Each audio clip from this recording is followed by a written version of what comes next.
Hey guys, we are back with lesson 2 of vocab and grammar. Just a reminder, you should have a pen or pencil and a notebook or flashcards in front of you so that you can be taking notes on these words for the week and then taking some grammar notes as well. So we're going to run through the vocab words first of all, starting with heresy, which is a noun. Heresy is the crime of holding a belief that goes against established doctrine. Docile is an adjective, and it means easy to teach or manage or obedient. Libation is a drink, especially an alcoholic one. Anathema is a hated, repellent person or thing. Banter is a noun. Means teasing, playful conversation. Castigate is a verb, means to criticize or punish severely. Gauche is an adjective. It means lacking social graces or tactless. Ignominy is a noun, means public shame, disgrace, or dishonor. Motley is an adjective, means made up of dissimilar parts, being of many colors. And then emaciated is an adjective, means extremely thin or wasted away. So for all of these, please make sure you made note of how they are pronounced, as well as their parts of speech, which will be extremely helpful on your quiz, but more importantly in being able to use these in your everyday life, which is really the ultimate goal of learning these words in the first place. For our grammar this week, we are going to review MLA in-text citation and formatting. So here we go. We are going to be talking about MLA in-text citations and how to format them. So first of all, we want to start by talking about the importance for citation. So when you are using words or ideas that are not your own, it's important to show where they came from. Even if you don't use the author's exact wording, that is referred to as citing.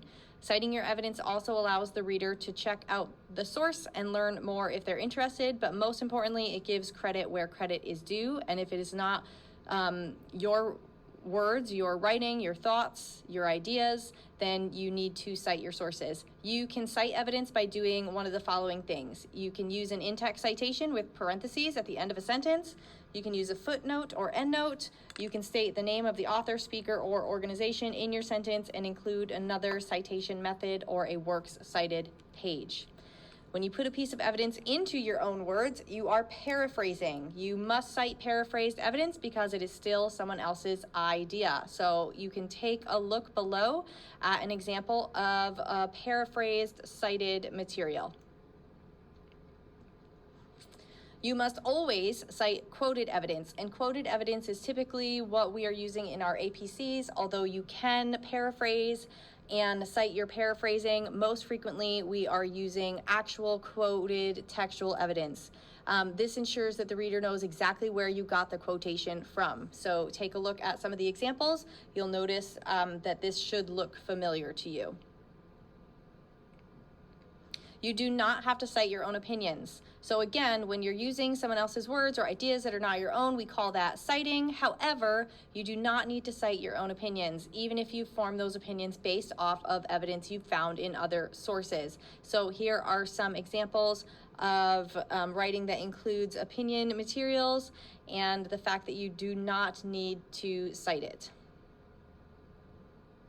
All right, so let's jump into some rules for in-text citation. This is where I see a lot of issues in student writing, is the basic formatting of our quotes and our parenthetical citations. So let's make sure we review this and we know exactly where punctuation goes, where our citation goes, etc.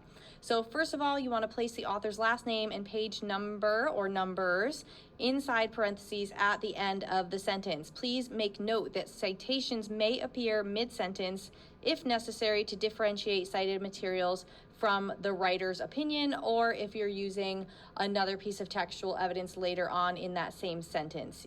You are welcome to put the parentheses outside of the quotation, even if it's in the middle of the sentence.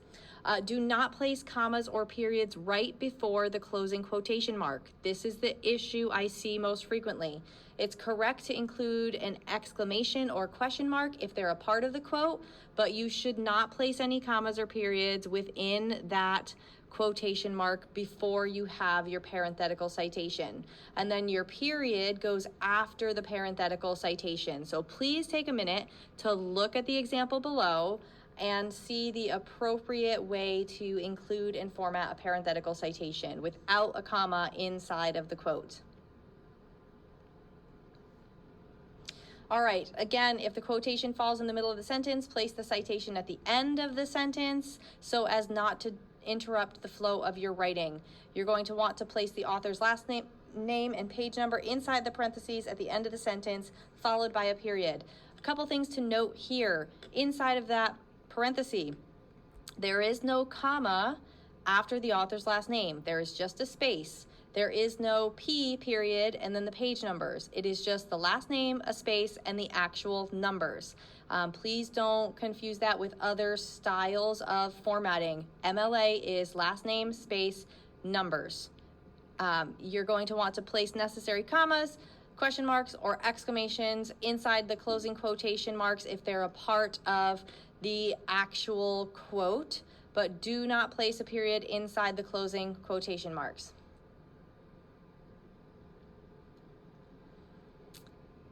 All right, if you are using the author's name in the essay,